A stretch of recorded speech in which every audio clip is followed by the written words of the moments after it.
Guys, it's Thursday. I'm going to have you do a real short quiz today. If you kind of have this down, you may not even need to watch this video, but if you'll take a few seconds, then hopefully we'll get all these right. All right, so I'm going to put the quiz in the same order as this video. So the first one, you're going to have just the square root of a number, and that equals a number, I'm sorry. So then you're going to square both sides. So you're just going to square this side, square that side, and x will equal 16. Now, you can always check your answers, so I shouldn't get any wrong answers, because if you plug that in, the square root of 16 does equal 4. So you can always check these. Since this is a quiz, I want you to get these right. So since 4 equals 4, 16 is the correct answer. And I just want you to type in 16. Don't put x equals 16. Okay, then you're gonna have one where you have a number outside your radical. So you're gonna divide both sides by 2 to get that radical by itself. 20 divided by 2 is 10. Then you square both sides. Square, square, x equals 100. Now remember, you can always check your answer. So it may be a good idea to do that if you wanna get these right on this quiz.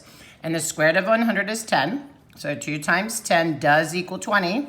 So we know that that is the right answer. So then you would just type in 100. Don't type in what you get over here. Okay, so that first answer is 16. Next one's 100. Okay, you might have to do 2 things to get the radical by itself. We want to get rid of the adding and subtraction first, though. So we would add 18 to both sides. So I get 3 times the square root of x equals 15. Divide both sides by 3 because you want to get that radical by itself. And so that would give you 5. So I'm going to scoot this over here because I don't want to go into that problem. Okay, so you got the square root of x equals 5. Then you square both sides. And then that will give you x equals 25. And again, you can check it. You can go back into that original equation, put in the square root of 25, and then minus 18. And we're going to see if we get negative 3. Well, this is 3 times 5 because the square root of 25 is 5. 15 minus 18 does equal negative 3. So then the answer that you type in is this 25 right here. Don't go back to the 5. Don't do the negative 3. It's 25. Okay. As we learned yesterday and the day before, there's kind of a trick. If you see a radical that equals a negative number, that is automatically a no solution. So you would just type in no solution.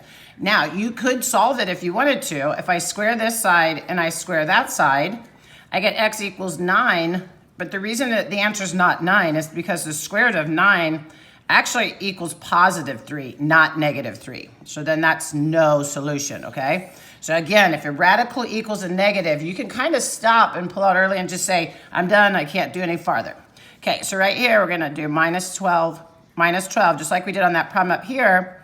I've got 2 times the square root of x. Well, that equals a negative 2. Well, that kind of should say it's a no solution, but you could keep going and get the radical by itself. But again, if you do this, you have a radical equaling a negative number. That is a no solution, okay? So the quiz will be in the exact same order as this, so let's try to get all these right today. Thank you, guys. It's Thursday, and the Google form, or the form is in Classroom, just below. So go ahead and take care of that today, and have a great Thursday, and I will talk to you tomorrow. Bye.